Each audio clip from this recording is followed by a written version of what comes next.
한 주간의 중요한 이슈 다뤄보도록 하겠습니다. 이슈5 시간입니다. 첫 번째 이슈, 위자료 청구 손해배상 소송입니다. 자, 탁현민, 말도 많은 청와대 선임 행정관이죠. 탁현민 씨가 자신의 책에서 고등학교 1학년 시절 친구들과 같이 여중생을 성관계를 했었다라는 걸로 논란이 됐었죠. 그러니까 후에 사실은 픽션이었다. 그냥 그 책의 기획 자체가 그렇게 성에 대해서 한번 얘기를 하자는 거였기 때문에 나도 픽션으로 한번 가공해서 낸 얘기였지 실제로 내가 여중생을 강간한 것은 아니었다라고 뒤늦게 또 뭐 변명을 했습니다. 그런데 최근에 한 여성신문에서 이런 기고가 있었습니다. 호주에 사는 외국인 여성이었는데 내가 바로 그 탁현민의 여중생이었다라는 기고글이 있었는데요. 제목만 보면은 탁현민에게 손해를 당한, 탁현민에게 강간당한 여중생이 아니었나라고 싶었는데 그 글의 전반적인 취지는 탁현민의 글을 보면서 가해자 또 성에 대해서 저렇게 무지하고 개념 없는 사람이 활동하는 걸 보면서 자신이 예전에 당했던 성폭행에 대한 상처가 떠올랐다라는 글이었습니다. 탁현민이 온당치 못한 처소를 비난하는 글이었는데요. 이 기사를 보고 탁현민이 여성신문을 상대로 손해배상 청구 소송을 제기했습니다. 자, 문종탁 위원장님, 아니 우리 문종탁 변호사님, 법조인이시니까 탁현민이 이렇게 여성신문을 상대로 정신적인 피해를 입었다. 위자료를 거는 손해배상 청구소송을 제기하는 게 법적으로 가능한가요? 법적으로만 보면 가능하죠. 우리나라 민법 제 751조를 보면 재산이외의 손해배상이 있죠. 그렇죠. 그것을 때 본인의 명예를 해하거나 정신적 고통을 가한 자는 재산이외의 손해에도 배상할 수 있다. 그게 민법 제 751조 제 1항. 그렇기 때문에 이 경우에는 본인이 명예가 훼손됐고 명예가 훼손되면서 정신적으로 엄청 피해를 많이 받겠죠. 예를 들어서요. 전 국민이 다 알게 됐고 했으니까요. 그렇죠. 그래서 그거에 대해서 금전적으로 손해배상 청구는 법적으로는 할 수는 있습니다. 할 수는 있는데. 그렇죠. 있는데. 그런데 예. 과연 이게 정치적으로, 예. 도덕적으로 예. 올바른 것이었느냐. 예. 제가 앞서 이슈, 첫 번째 이슈 설명드리기 전에 장황하게 사실관계를 말씀을 드렸는데 이러한 맥락을 볼 때 과연 탁현민이 이렇게 손해배상 청구소송을 제기하는 것이 과연 맞는 것이냐. 이건 어떻게 생각하세요? 이거는 정치인의 입장에서, 국민의 입장에서. 일단은 여성신문도 이제 신문이죠. 여성신문에서 이런 글을 썼던 최초의 원인 제공자는 사실 탁현민, 정확히 의전 비서관실 선임 행정관입니다. 그 사퇴 압력을 엄청 많이 받았었죠. 그 이유는 2007년도에 말할수록 자유로워지다는 책에서 본인이 쓴 글이에요. 본인이 고1 때 여중생과 성관계를 가졌는데 친구들과 여중생을 공유했다. 내가 이제 그렇게 써서 본인이 쓴 글에 사람들이 이제 논란을 달고 하니까 사실 지어낸 얘기다. 이렇게 썼던 거거든요. 여성신문은 또 제가 바로 탁현민의 그 여중생입니다 해서 썼다가 이것도 약간 비슷하게. 그러니까 꼬아서 풍자죠. 그러니까 이것도 사실 픽션이다. 이런 식으로 썼던 거거든요. 그러니까 그러네요. 그렇죠. 그러니까 탁현민 뭐라고 불러야 되나? 행정관이 본인이 막 이렇게 써놓고서 이건 픽션이야 하는 거를 빗대어서 이렇게 한 거니까 이건 풍자로서 언론에 충분히 할 수 있다고 생각해요. 그러니까 이것을 사실 트레이스성 기사냐 아니면 이것이 사실 탁현민이 한 행동에 대해서 죄송합니다. 탁현민 행정관께서 하신 행동에 대해서 풍자냐 이거를 보면 언론으로서 충분히 해서 사설처럼 쓸 수 있는 것이죠. 이제 제목은 그 여중생은 잘못이 없다. 탁현민 논란의 부처로 이제 바꿨어요. 내용 조금 수정하고. 그래서 사실 맨 처음에 거는 어떻게 보면은 여중생이라고 허위로 글을 쓴 것처럼도 보이지만 바꿔서 조금 수정한 것을 보면 오히려 탁현민 행정관께서 나는 여중생을 친구들과 공유했다. 이거는 굉장히 좀 성이나 아니면 그 여중생에 대해서 대상화, 사실 성적 놀이개처럼 되었다는 것처럼 돼서 여성들이 특히 인권단체들, 여성단체에서 엄청 문제제기를 많이 했습니다. 그 부분에 대해서 여성신문이라면 여성에 대해서 권익을 보호하기 위한 신문인데요. 그 부분은 탁현민 씨가 사과보다는 이거 픽션이었다 이런 식의 했던 행위에 대해서 비난을 하는 입장에서 우리도 이런 건 픽션이었다 이렇게 할 수 있었던 거는 언론으로서 또 이런 거를 풍자하는 거로서 가능할 수도 있다고 보입니다. 그거를 지금 뭐 3천만 원인가요? 손해배상 청구한 걸 서울지방지법에 어제 제출한 걸 아는데 본인이 이런 식의 태도와 행동에 대해서 잘못했으면 자숙하는 모습을 보이는 게 또 어떨까? 저희 사실 변환봉 위원장님께서도 변호사고 저도 변호사인데 그렇죠. 저희들이야 뭐 소송이 있으면 사실 수임료를 받고 소송을 진행하는 거지만 저 이런 거 안 합니다. 저도 안 합니다. 저도 이런 거 안 하고요. 이런 거 좀 사실 그렇죠. 본인이 좀 감내하고 참아야 될 부분은 참아야 되는데 본인이 이런 맞아요. 출판물로서 여중생을 친구들과 공유했다 이런 거에 대해서는 행정관으로서 자중하는 게 올바른 모습이 아닐까. 3천만 원 손해배상보다는요. 그런 생각을 하고 있습니다. 우리 문종타 위원장님 참 재밌는 얘기를 하셨었는데 탁현민 행정관은 이후에 과거에 잘못된 여성관이라든가 인식에 대해서 반성한다, 후회한다라고 얘기를 했었죠. 어쨌든 탁현민 행정관이 그 픽션을 가지고 여성에 대해서 잘못된 의식을 표출을 했는데 한 여성신문에서 픽션을 가지고 탁현민에 대해서 비판을 했었죠. 자신이 한 픽션에 대해서는 사과했으면 끝나는 거고 후회했으니까 용서해달라 끝난 건데 오히려 상대방이 또 픽션을 가지고 비판하니까 거기에 대해서는 손해배상 청구소송을 제기하겠다. 와, 참 그래도 남아 있습니다. 왜냐하면 아주 기획력이 뛰어나고 행사를 잘하고 있고 문재인 대통령의 국정 철학을 가장 잘 구현하게 행사를 하고 있다는 이유로 그만한 인재가 없다는 이유로 지금도 청와대에서 열심히 일을 하고 있습니다. 그래서 문재인 대통령의 휴가 중에 평창의 사진이 나오고 오대산에서 시밀과 찍은 사진이 나오고 누가 기획을 했겠죠. 그 기획 누가 했을까요? 어쨌든 능력 있는 기획자가 여전히 청와대에서 일을 하고 있는 것 같습니다. 첫 번째 이슈였습니다. 두 번째 이슈, 담배입니다. 박근혜 전 대통령 시절에 국민 건강 증진을 위해서 담배값을 인상했었죠. 한 갑당 2,000원씩 인상했습니다. 담배값이 그만큼 높아지면 국민들이 담배에 대한 그 경제적 부담감으로 인해서 금연율이 높아지지 않을까라는 그 정책적 판단이었습니다.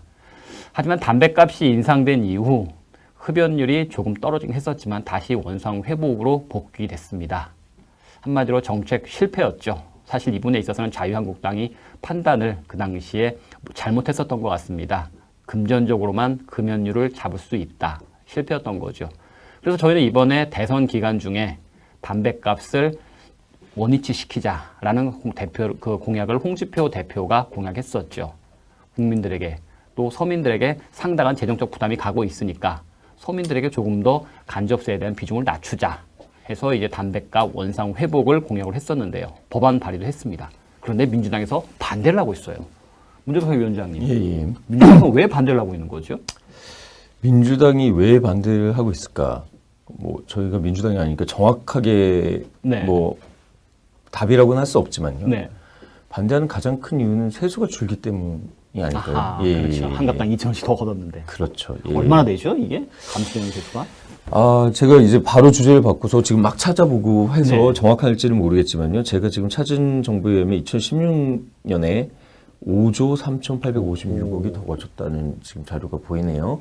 그러니까 지금 부자 증세보다 훨씬 더 많이 거친 거죠. 그렇죠. 부자 증세로 예상되는 수입이 지금 한 4조 정도로 보고 있는데 맞습니다. 5조 정도의 감세 효과가 발생한다고 하니까 재정 문제 측면에서는 상당히 좀 크겠네요. 그렇죠. 근데 뭐가 좀 어폐가 좀 있는 것 같아요. 예, 민주당의 주된 기조는 부자 증세, 서민 감세의 목적인데 서민 감세에 있어서는 약간 좀 발을 빼는 뭔가 이제 좀 정권 운영해 보니까 아이고 이게 아니구나라는 생각을 하고 있는 것 같아요. 예, 그렇겠죠.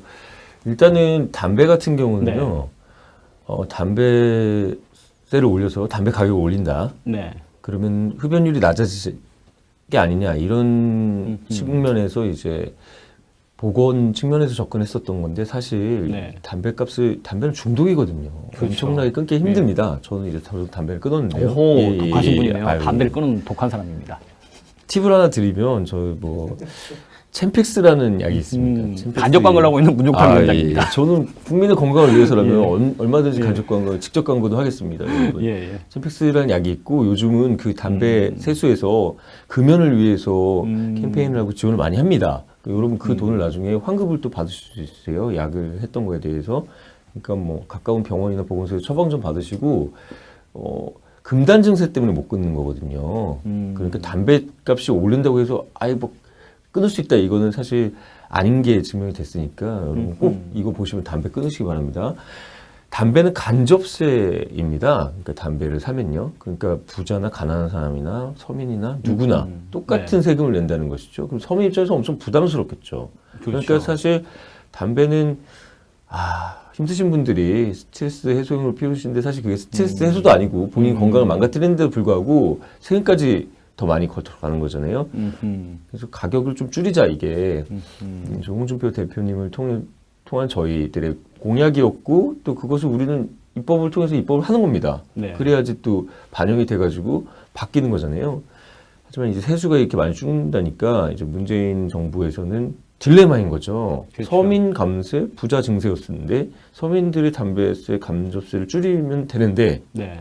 이게 그 금액이 막대하기 때문에 네. 아마 그것 때문에 자유한국당이 예전에 한 건데 왜 또 그러냐 이러면서 정쟁으로 몰고 있는 거죠. 예. 문재인 대통령이 후보실부터 강조했던 것이 증세 없는 복지를 이룩하겠다라는 것이었습니다. 문재인 대통령의 공약을 뒤집어 보면은 5년 동안 178조 원가량의 예산이 소요될 것으로 예상이 되는데 문재인 대통령은 증세 없이 가능하다. 충분히 현재 재정 기조에서 가능하다는 얘기를 계속하고 있습니다. 증세 안 하겠다. 그러면은 조금 더 아껴서 서민에게 좀 더 감세를 해주고 증세 없는 복지가 가능하다니까 이번에 부자 증세 4조 원 그 세수를 담배세로 돌리면은 가능한 거 아니겠습니까? 부자 증세 4조는 결국 공약 이행 재원이 아니다. 공약 이행 재원은 다른 방안으로 마련하겠다고 얘기를 했으니까 부자 증세 4조 원을 서민 감세, 담배세 인하 5조 부족한 게 충당한다면 문제 없지 않나요? 제 계산이 잘못된 걸까요? 그런데 왜 이렇게 반대를 하는 걸까요? 증세 없는 복지가 허구이기 때문에 그렇습니다. 세수가 힘드니까 일은 해야겠는데 돈은 없고 그러다 보니까 지금 자신들이 정당성을 갖추고 있는 이름에도 불구하고 못하고 있는 것이죠. 들켰죠? 민주당 여러분들. 박근혜 전 대통령 시절에 우리나라 세수가 예상보다 54조 원이 더 거쳤습니다. 그 당시에 연말정산을 좀 축소한 것도 있었고 또 경제가 살아나면서 세금이 많이 거쳤었죠. 그래서 예상보다 54조 원이나 거쳤습니다. 정권이 교체되면서 예산에 대해서 잘 아시는 분들은 자주 섞인 목소리로 이런 얘기를 했었습니다. 박근혜 정부가 국가 재정에 곳간을 잔뜩 채워놨더니만 다음 정부가 그 돈을 풍족히 쓸 수 있겠구나. 다음 정부에서는 정말 하고 싶은 거 다 할 수 있겠다. 돈은 누가 쟁여놨는데 누가 생생은 다 낼 수 있겠다. 그런 얘기를 했었었죠. 그런데 문재인 현 대통령 이번에 지금 고소득 증세, 부자 증세를 외치고 있죠. 앞으로 임기 5년 동안 추가로 더 거치는 세금이 27조 정도라는 그 보고가 나와 있습니다.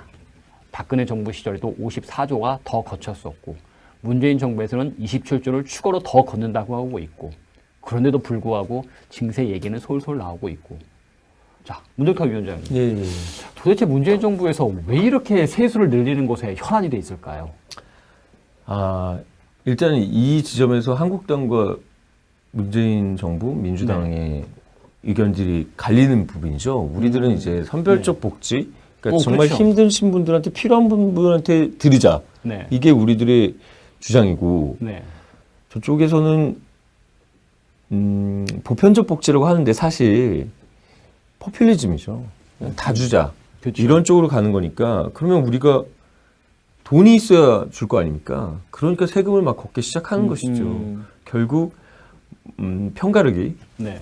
부자와 서민, 뭐 아하. 가진 자와 없는 자 이렇게 편가르기를 한 다음에 우리 기업이나 또 사업하시는 분들 이런 분들한테는 나쁘게 말하면 뜯어내는 거고 좋게 말하면은 뭐 불평등을 완화시킨다, 평등으로 추구하겠다 이런 얘기지만 사실 다 걷어내서 보편적 복지라는 미명하에 포퓰리즘을 하려는 그런 걸로 보인다는 게 저희 의견이고 많은 사람들이 지적하는 부분이죠. 아하. 예. 그렇죠. 예. 앞서도 두 번째 이슈에 말씀드렸던 것처럼 문재인 정부 5년 동안에 소요될 예산이 178조라고 합니다.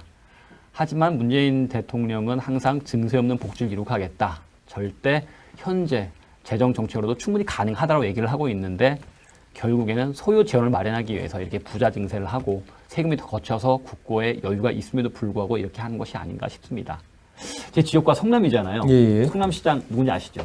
이재명 시장이시죠? 이재명 시장 그 성남시장에 가면 3대 무상복지, 무상교복, 그 다음에 무상산후조리, 무상도 보육 여러 가지 얘기가 있습니다. 근데 이제 최근에 이제 성남시 얘기를 잠깐 해드리면은 성남시 조례안에 무상교복 예산이 올라왔습니다. 아이고, 예. 고등학교 입학생 모든 자녀들에게 29만 원씩 지원한다라는 것. 예. 한국당 시의원들이 반대를 했습니다. 예. 당연히 여론의 문매를 받았죠. 그래서 제가 저희 시의원들 불러다 물어봤습니다. 왜 그러는 거냐. 근데 이제 한국당의 입장은 사실 성남하면 분당 있잖아요. 예. 잘 살잖아요. 예. 중산 이상 많이 있고. 예. 그러면은 어차피 부모들이 분당 살면서 한 달에 700만 원, 1000만 원 버는 사람들한테도 29만 원 줄 이유가 있느냐. 좋죠. 받으면 29만 원. 받으면 좋긴 하겠지만 뭐하러 다 그러냐. 차라리. 그래서 어머니한테 물어봤는데 교복 한 벌이 29만 원이 아니라 예. 춘추복, 코드까지 다 맞추려면 7, 80만 원까지 들어간답니다. 예. 그러니까 이제 한국당 시의원들의 얘기는 이재명 씨가 요청이 그거랍니다. 최하층, 기초소득계층, 차상위 계층한테는 50만 원, 60만 원 정도 지원을 하고 그렇죠. 중산층은 한 29만 원 지원, 차등해서 지원을 하자. 아, 그렇죠. 그게 낫지 않겠느냐. 그게 낫죠. 라고 얘기를 예. 합니다. 예. 그런데 이제 시의원 같은 경우에는 조례에 대해서 삭감할 수는 있지만 증액할 수는 없거든요. 예. 그러니까 성남시에서 이재명 시장이 모든 국민 시민들한테 29만 원 지하겠다라고 예. 하면 거기서 가부 결정만 하든가 아니면 최하위 계층, 차상위 계층한테만 29만 원 주는 걸로 조례를 통과시킬 수 있을 뿐이지 차상위 계층은 60만 원 주고 얘들은 29만 원 주자 이렇게 수정이 안 된답니다. 아이고. 그러니까 우린 차상위 계층은 여기까지만 29만 원 주는 걸로 하고 나머지는 반대하겠다라고 부결을 시켜버린 거죠. 그렇죠. 그게 저희가 말하고 있는 선별적 복지예요. 근데 힘든 이재명 분들한테 시장은 주라는 이제 거죠. 이렇게 예. 좋은 무상교복을 한국당 시의원들이 반대하고 있다. 이런 식으로 언론 플레이하는 거죠. 예. 그러니까 답답한 거죠. 예. 아니 우리도 찬성해. 무상교복 해야 돼. 예. 하지만 한 달에 100만 원도 못 본 사람들한테만 7, 80만 원 주고 예. 300만 원 받는 사람은 29만 원 주고 예. 한 달에 700만 원, 1000만 원 주는 사람들은 살만하시니까 그분들은 양보하시라. 이거 잘못된 걸까요? 그러니까 바로 저희 이걸 얘기하고 싶은 거죠. 성남시 문제지만 대한민국 전체 문제로도 볼 수 있으니까 아, 그럼요. 저도 잠깐 지적을 해도 예. 될까요? 이재명 시장님 같은 경우는 성남에 사실 판교가 있지 않습니까? 그렇죠. 판교에서 엄청나게 많은 법인세가 거치죠. 예, 맞아요. IT 업체들의. 예. 그 돈을 마치 자신이 잘해서 뭐 흑자 재정을 하는 것처럼 선전을 하면서 네. 그 돈으로 청년들에게 돈을 주신다는 거죠. 그게 네. 사실 정치인들이 지적하는 건 사전 선거 운동으로 금품살포와 마찬가지다는 얘기들을 하고 있어요. 네. 왜냐하면 그 돈은 말씀하신 것처럼 힘들고 어려운 분들한테 쓰여야 되는 복지 예산인데 불특정 다수 필요 없는 사람들까지 돈 줘서 싫은 사람은 없거든요. 그렇죠. 돈 좀 당연히 주죠. 그렇죠. 그러면 우리가 금권 선거를 하지 말자는 거 아닙니까? 그래서 우리가 문제됐던 적폐들이 뭡니까? 선거 때 돈 봉투를 돌리고 이런 것들이거든요. 그렇죠. 예. 근데 그런 것들을 사실 사전 선거 운동으로 금푸살포라고 강하게 비판하는 분도 많이 계십니다. 근데 제가 또 전 송파인데요. 송파 말씀 잠깐 드리면 네. 저희 송파 같은 경우는 저희가 학교들을 다니면서 필요 예산들을 여쭤보고 교장 선생님들 학부모들께 그래서 저희 시의원과 같이 가서 예산을 확보해서 드리고 하고 있어요. 근데 정말 가슴 아픈 건 뭐냐면 학교가 시설이 노후하고 고쳐야 되는데 소위 말하는 무상급식 네. 전체 다 무상급식을 해야 하기 때문에 우리가 건물을 보수하고 수리하고 교육비로 쓸 돈이 없어요. 재원이. 여러분 정책이나 정치가 뭡니까? 저는 이상과 현실 사이에 이 간격을 줄이는 과정이라고 생각하거든요. 그렇죠.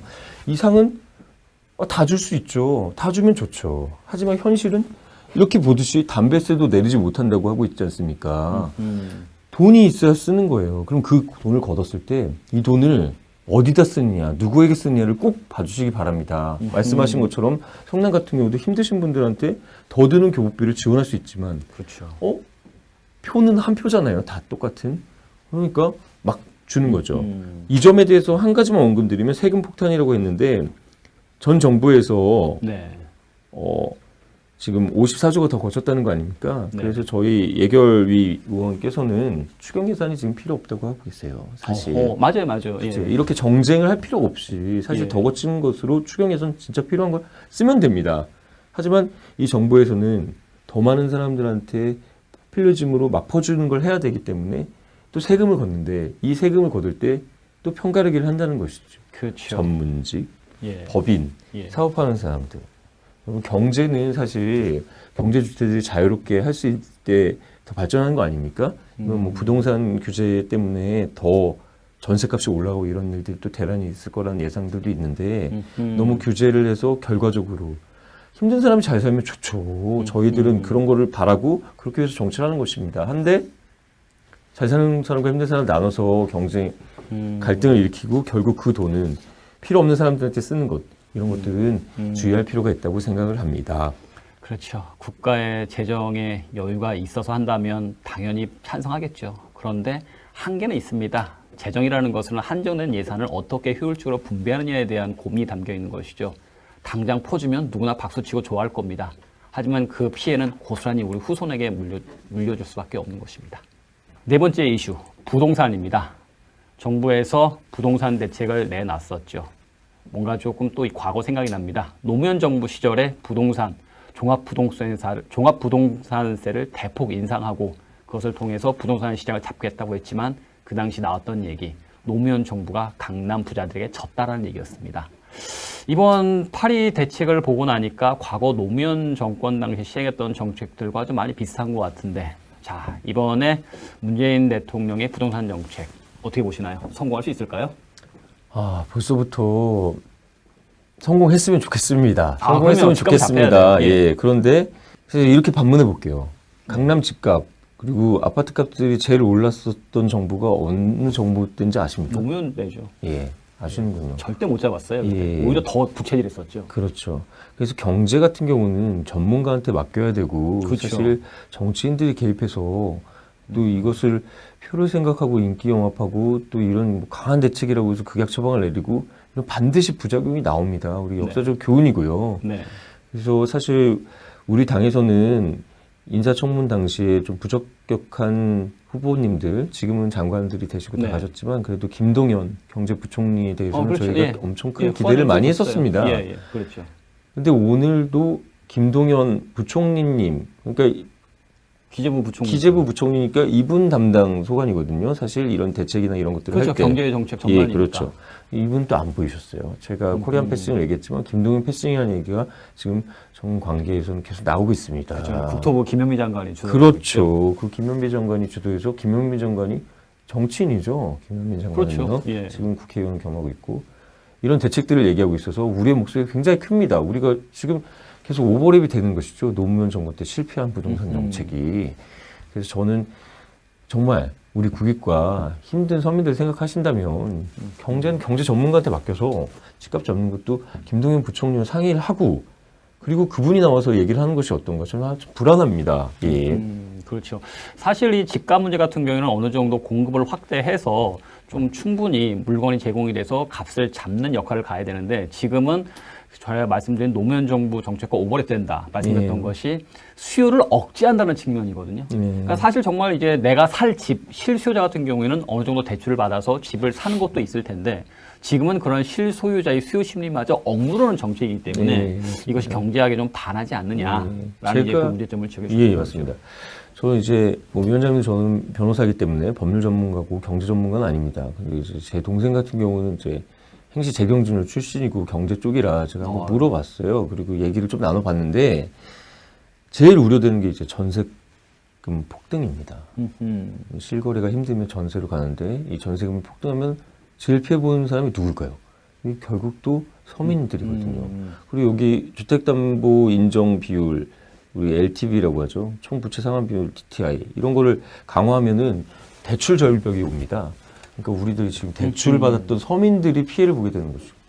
이런 것들 좀 고려를 해서 이렇게 성급하게 지금 또 대통령 휴가 중이시잖아요. 이런 것을 자극적으로 기자회견에서 이렇게 하는 것은 좀 우려스럽습니다. 그래서 우리 노무현 정부 2기라는 식의 표현을 받고 있잖아요. 네. 우리 실패한 정책들 이런 것은 우리가 반복하지 말고 교훈을 얻어서 좀 잘 하시기를 제가 정말로 진심으로 기원드립니다.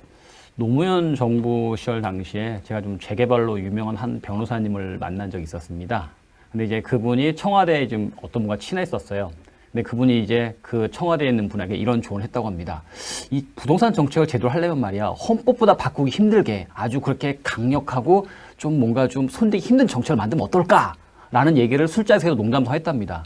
근데 며칠 후에 청와대에서 헌법보다 바꾸기 힘든 부동산 정책을 내놓겠다, 집값 잡겠다 얘기하는 거 보고 그분이 깜짝 놀라셨대요. 야, 이 정부 이거 큰일이구나. 부동산 정책 전문가가 아닌 내가 한 말을 어디 좋다고 헌법보다 바꾸기 어려운 부동산 정책 기억하실 겁니다. 그 얘기를 보고 야, 이 아마추어 정권이 정말 무섭고 위험하구나라는 생각을 했었다고 하는데 또 한 번의 김현미 국토부 장관 아마추어리즘은 안 됩니다. 제대로 하셔야 됩니다. 김동연 장관과 같이 경제 전반을 검토하면서 하시길 바라겠습니다. 다섯 번째 이슈, 갈팡질팡입니다. 이 사드를 두고서는 저희가 많은 얘기를 하고 있는데 우리 문재인 정부의 입장이 참 갈팡질팡하다밖에 말할 수가 없을 것 같습니다. 북한이 미사일을 발사하기 전부터 지금까지 어떻게 갈치자 행보를 보여왔는지 문종탁 위원장님 예, 정리 예. 한번 해주시죠. 예, 사드는 제가 예전에 뭐 3월달이었나요? 방송에 나왔고 제가 또 카투샤 제가 작전참모부에 있어서 사드는 할 말이 많은데 줄여가지고 갈치자 행보 이 시사적인 거니까요. 빨리 말씀드리면 ICBM 발사 7월 28일이었죠. 이틀 전에 발사 중을 포착했다고 발표를 했어요. 그렇게 얘기했었죠. 예. 이게 알고 있었다. 예, 예.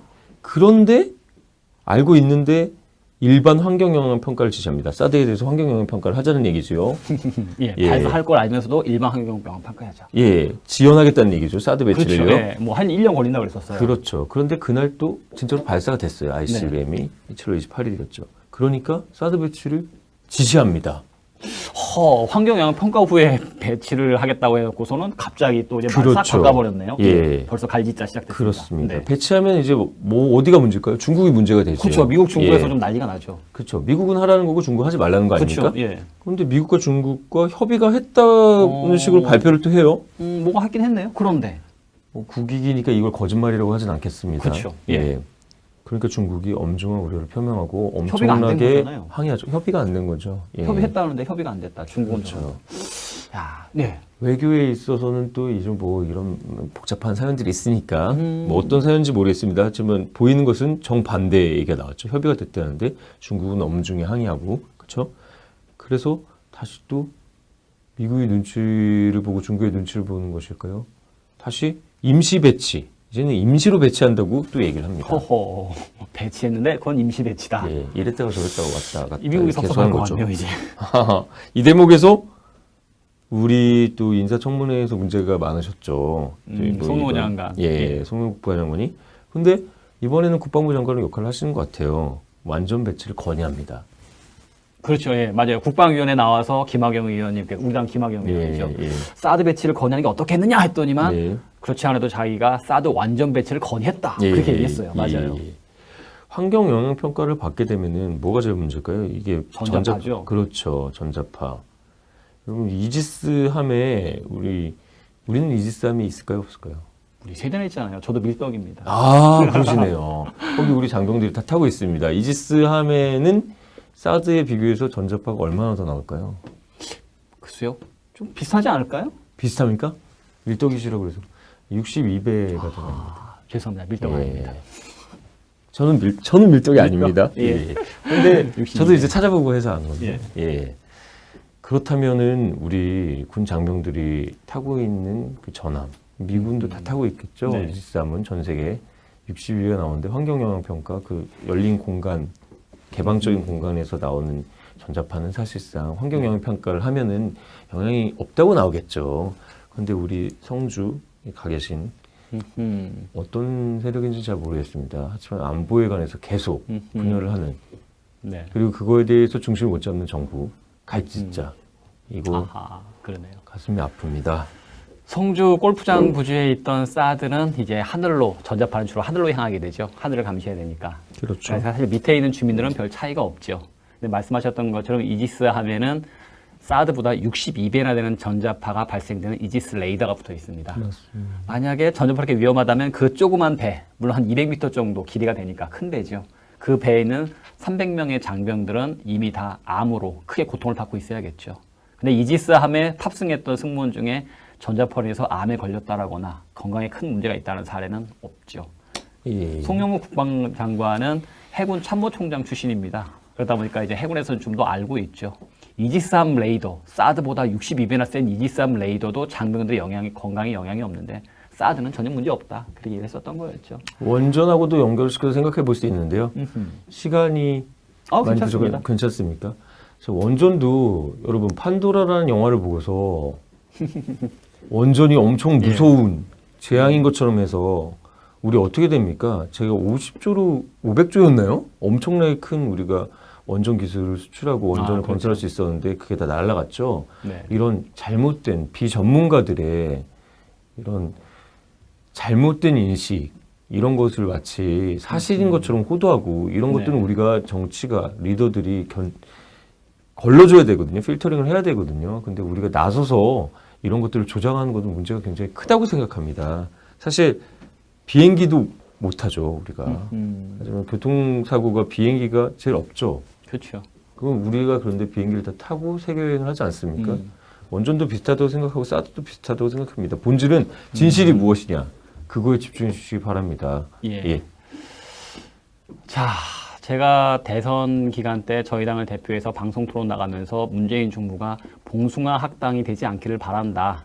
자체적으로 자기 하고 싶은 목소리만 내면서 봉숭아 학당 같은 모습을 보이지 말았으면 싶다라고 얘기를 했었던 적이 있습니다. 근데 오늘 여러 가지 정책을 보다 보니까 송영무 국방부 장관 얘기라든가 청와대 얘기 다 다르고 갈팡질팡 갈짓자 행보만 보이고 있는 것 같습니다. 안보에 있어서 제발 일관된 목소리를 내줬으면 좋겠습니다. 대선 기간 중 문재인 대통령은 나라다운 나라, 든든한 대통령을 강조했습니다. 충분히 준비가 되어 있고 국정을 잘 운영할 수 있다고 이야기했습니다. 어느 정도 밀월 기간이 끝나고 본격적인 시험대에 들어섰습니다. 하지만 과연 대선 후보 기간 중에 공언했던 그런 모습이 보여지고 있는지 의심하지 않을 수가 없습니다. 아마추어리즘이 아닌 전문가들의 프로페셔널한 국정 운영을 보고 싶습니다. 사드 문제, 안보 문제, 증세 문제, 뭐 하나 속 시원히 해결되는 것이 없는 것 같습니다. 언제까지 갈팡질팡하는 모습을 보일지. 이제는 조금 더 든든하게 원활한 국정 운행을 하는 것이 좋지 않을까요? 당장 눈앞의 표만 보고 당장의 인기도에 집착하기보다는 좀 더 우리 후손들과 대한민국의 백년후를 생각하는 그러한 정책, 일관된 정책을 취했으면 좋겠습니다. 감사합니다.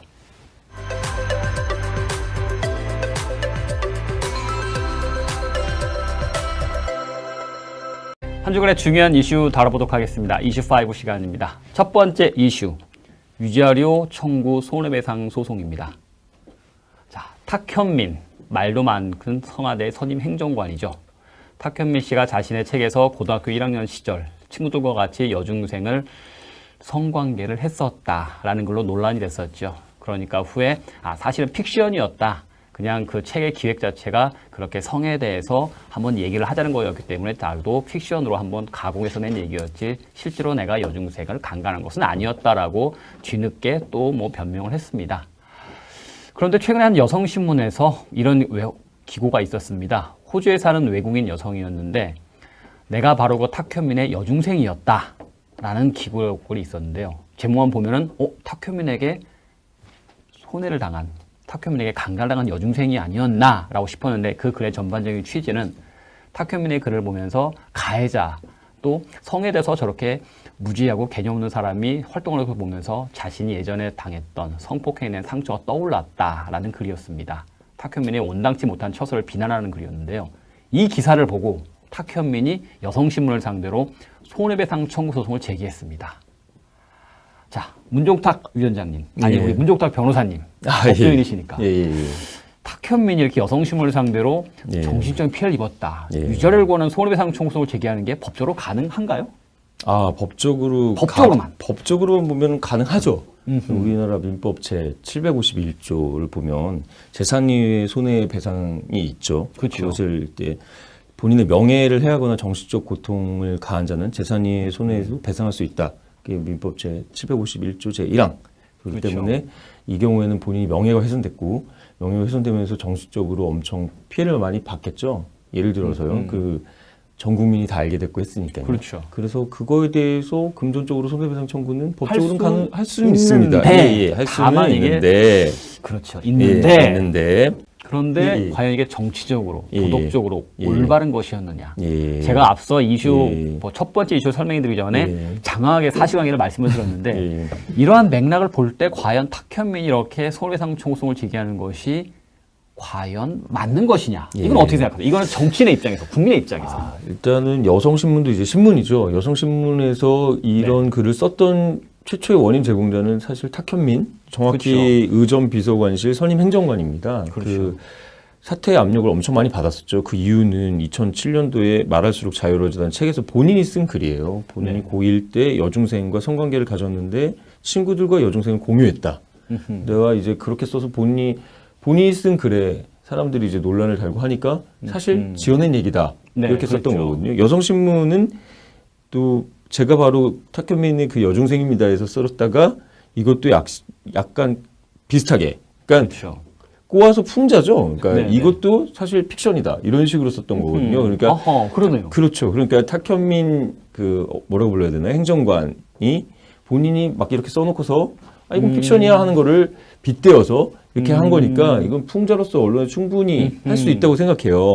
그러니까 이것은 이것을 사실 스트레이트성 기사냐 아니면 이것이 사실 탁현민이 한 행동에 대해서 죄송합니다. 탁현민 행정관께서 하신 행동에 대해서 풍자냐 이거를 보면 언론으로서 충분히 해서 사설처럼 쓸 수 있는 것이죠. 근데 이제 제목은 그 여중생은 잘못이 없다. 탁현민 논란의 부처로 이제 바꿨어요. 내용 조금 수정하고. 아하. 그래서 사실 맨 처음에 거는 어떻게 보면은 여중생이라고 허위로 글을 쓴 것처럼도 보이지만 그래서 조금 수정한 것을 보면 오히려 탁현민 행정관께서 나는 여중생을 친구들과 공유했다. 이거는 굉장히 좀 그렇죠. 성이나 아니면 그 여중생에 대해서 대상화, 사실 성적 놀이개처럼 되었다는 것처럼 돼서 여성들이 특히 인권단체들, 여성단체에서 엄청 문제제기를 많이 했습니다. 그렇죠. 예, 예. 그 부분에 대해서 여성신문이라면 여성에 대해서 권익을 보호하기 위한 신문인데요.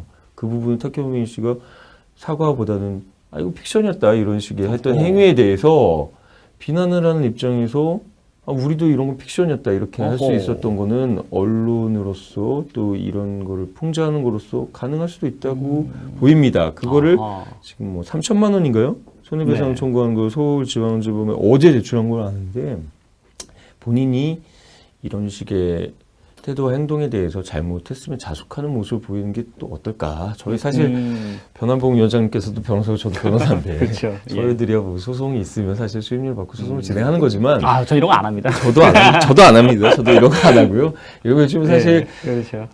본인이 좀 감내하고 참아야 될 부분 참아야 되는데 본인이 이런 맞아요. 출판물로서 여중생을 친구들과 공유했다 이런 거에 대해서는 행정관으로서 자중하는 게 올바른 모습이 아닐까. 3천만 원 손해배상보다는요.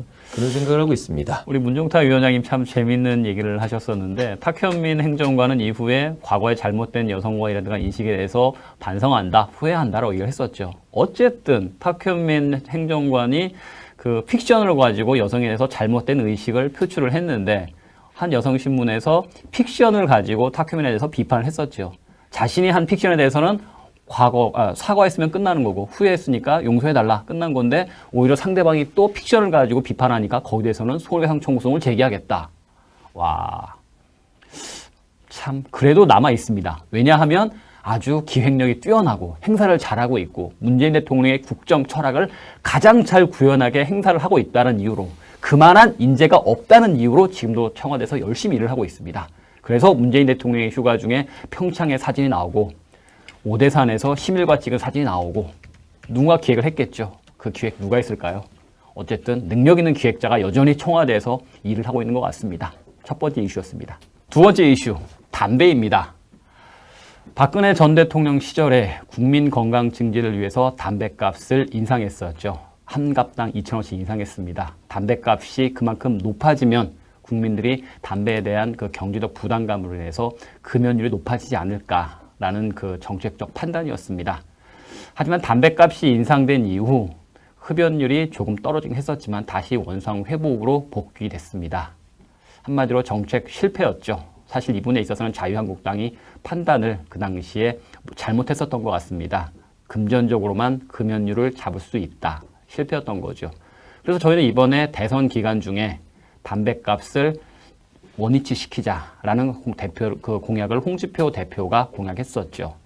국민들에게 또 서민들에게 상당한 재정적 부담이 가고 있으니까 서민들에게 조금 더 간접세에 대한 비중을 낮추자 해서 이제 담배값 원상 회복을 공약을 했었는데요. 법안 발의도 했습니다. 그런데 민주당에서 반대를 하고 있어요. 문종탁 위원장님, 예. 민주당은 왜 반대를 하고 있는 거죠? 민주당이 왜 반대를 하고 있을까? 뭐 저희가 민주당이 아니니까 정확하게 네. 뭐 답이라고는 할 수 없지만요. 네. 반대하는 가장 큰 이유는 세수가 줄기 때문이 아닐까요? 아하, 그렇죠. 한 갑당 2,000원씩 더 걷었는데. 그렇죠. 얼마나 되죠, 이게? 감수되는 세수가? 제가 이제 바로 주제를 바꿔서 지금 막 찾아보고 해서 네. 정확할지는 모르겠지만요. 제가 지금 찾은 정보에 의하면 2016년에 5조 3,856억이 더 거쳤다는 지금 자료가 보이네요. 그러니까 지금 부자 증세보다 훨씬 더 많이 거친 거죠. 그렇죠. 부자 증세로 예상되는 수입이 지금 한 4조 정도로 보고 있는데 맞습니다. 5조 정도의 감세 효과가 발생한다고 하니까 재정 문명 측면에서는 상당히 좀 크겠네요. 그렇죠. 근데 뭐가 좀 어폐가 좀 있는 것 같아요. 예, 민주당의 주된 기조는 부자 증세, 서민 감세의 목적인데 서민 감세에 있어서는 약간 좀 발을 빼는 뭔가 이제 좀 정권 운영해 보니까 아이고 이게 아니구나라는 생각을 하고 있는 것 같아요. 예, 그렇겠죠. 일단은 담배 같은 경우는요. 담배세를 올려서 담배 가격을 올린다. 네. 그러면 흡연율이 낮아질 게 아니냐 이런 측면에서 이제 보건 측면에서 접근했었던 건데 사실 네. 담배는 중독이거든요. 그렇죠. 엄청나게 끊기 힘듭니다. 저는 이제 저도 담배를 끊었는데요. 오호, 예, 예, 독하신 예, 분이네요. 아유, 담배를 끊은 독한 사람입니다. 팁을 하나 드리면 저 뭐 챔픽스라는 약이 있습니다. 챔픽스. 간접 광고를 하고 있는 문종탁 위원장입니다. 예. 저는 국민의 건강을 위해서라면 예. 얼마든지 간접 광고, 직접 광고도 하겠습니다. 여러분. 예, 예. 챔픽스라는 약이 있고 요즘은 그 담배 세수에서 금연을 위해서 캠페인을 하고 지원을 많이 합니다. 여러분 그 돈을 나중에 환급을 또 받으실 수 있어요. 약을 했던 거에 대해서. 그러니까 뭐 가까운 병원이나 보건소에서 처방 좀 받으시고 금단 증세 때문에 못 끊는 거거든요. 그러니까 담배 값이 오른다고 해서 아예 뭐 끊을 수 있다 이거는 사실 아닌 게 증명이 됐으니까 여러분 꼭 이거 보시면 담배 끊으시기 바랍니다. 담배는 간접세입니다. 그러니까 담배를 사면요. 그러니까 부자나 가난한 사람이나 서민이나 누구나 똑같은 네. 세금을 낸다는 것이죠. 그럼 서민 입장에서 엄청 부담스럽겠죠. 그렇죠. 그러니까 사실 담배는 힘드신 분들이 스트레스 해소용으로 피우시는데 사실 그게 스트레스 해소도 아니고 본인 건강을 망가뜨리는데도 불구하고 세금까지 더 많이 걷어가는 거잖아요. 그래서 가격을 좀 줄이자 이게 홍준표 대표님을 통한 저희들의 공약이었고 또 그것을 우리는 입법을 통해서 입법을 하는 겁니다. 네. 그래야지 또 반영이 돼가지고 바뀌는 거잖아요. 하지만 이제 세수가 이렇게 많이 죽는다니까 이제 문재인 정부에서는 딜레마인 거죠. 그렇죠. 서민 감세, 부자 증세였었는데 서민들의 담배세 감접세를 줄이면 되는데 네. 이게 그 금액이 막대하기 때문에 네. 아마 그것 때문에 자유한국당이 예전에 한 건데 왜 또 그러냐 이러면서 정쟁으로 몰고 있는 거죠. 예. 문재인 대통령이 후보실부터 강조했던 것이 증세 없는 복지를 이룩하겠다라는 것이었습니다. 문재인 대통령의 공약을 뒤집어 보면은 5년 동안 178조 원가량의 예산이 소요될 것으로 예상이 되는데 문재인 대통령은 증세 없이 가능하다. 충분히 현재 재정 기조에서 가능하다는 얘기를 계속하고 있습니다. 증세 안 하겠다. 그러면은 조금 더 아껴서 서민에게 좀 더 감세를 해주고 증세 없는 복지가 가능하다니까 이번에 부자 증세 4조 원 그것을 세수를 담배세로 돌리면은 가능한 거 아니겠습니까? 부자 증세 4조는 결국 공약 이행 재원이 아니다. 공약 이행 재원은 다른 방안으로 마련하겠다고 얘기를 했으니까 부자 증세 4조 원을 서민 감세, 담배세 인하 5조 부족한 거 충당한다면 문제 없지 않나요? 제 계산이 잘못된 걸까요? 그런데 왜 이렇게 반대를 하는 걸까요? 증세 없는 복지가 허구기 때문에 그렇습니다. 세수가 힘드니까 일은 해야겠는데 돈은 없고 그러다 보니까 지금 자신들이 정당성을 갖추고 있는 이름에도 불구하고 못하고 있는 것이죠. 들켰죠? 민주당 여러분들. 박근혜 전 대통령 시절에 우리나라 세수가 예상보다 54조 원이 더 거쳤습니다. 그 당시에 연말정산을 좀 축소한 것도 있었고 또 경제가 살아나면서 세금이 많이 거쳤었죠. 그래서 예상보다 54조 원이나 거쳤습니다. 정권이 교체되면서 예산에 대해서 잘 아시는 분들은 자주 섞인 목소리로 이런 얘기를 했었습니다. 박근혜 정부가 국가 재정에 곳간을 잔뜩 채워놨더니만 다음 정부가 그 돈을 풍족히 쓸 수 있겠구나. 다음 정부에서는 정말 하고 싶은 거 다 할 수 있겠다. 돈은 누가 쟁여놨는데 누가 생생은 다 낼 수 있겠다. 그런 얘기를 했었었죠. 그런데 문재인